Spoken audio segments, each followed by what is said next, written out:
Once upon a sunny morning in the meadow, nestled amidst swaying wildflowers and chirping birds, lived a mischievous baby bunny named Cotton.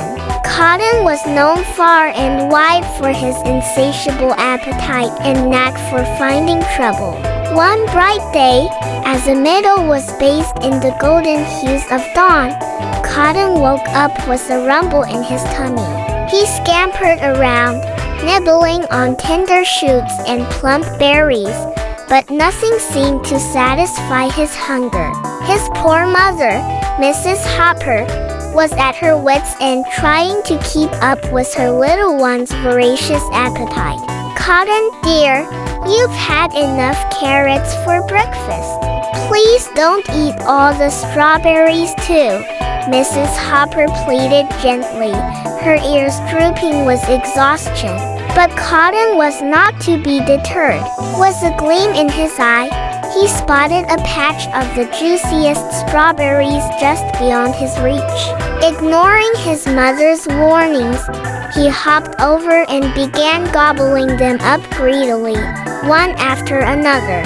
Mrs. Hopper sighed heavily, her patience wearing thin. She had tried everything from sweet words to gentle nudges, but Cotton's greed seemed boundless. As Cotton continued to feast, unaware of his mother's growing frustration, a mischievous plan formed in Mrs. Hopper's mind. She hopped over to a nearby burrow and returned with a handful of colorful wildflowers. Carefully, she arranged them in a neat circle around Cotton, creating a beautiful floral barrier. Startled by the sudden change in scenery, Cotton looked around in confusion. "Mom, what's this?"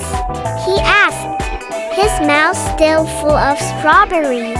Mrs. Hopper sighed again, but this time, there was a hint of mischief in her eyes. "Oh, Cotton," she began gently, "this circle of flowers is a magic circle. Inside it, you must learn to appreciate what you have and not take more than you need." Cotton blinked, unsure whether to believe his mother's tale, but something in her tone made him pause. He looked down at the strawberries in his paws and realized just how many he had already eaten. Feeling a twinge of guilt, Cotton turned to his mother with wide eyes. "I'm sorry, Mom. I didn't realize." Mrs. Hopper smiled softly, her heart melting at her little one's sincerity. "It's all right, dear. We all make mistakes. Just remember, there's plenty for everyone if we learn to share and appreciate what we have." From that day on, Cotton became known not only for his appetite but also for his newfound wisdom.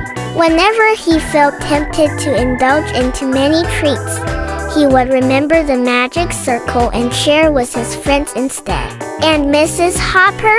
She couldn't have been prouder of her little bunny who had learned one of life's most valuable lessons, that greed fades in the face of love and understanding.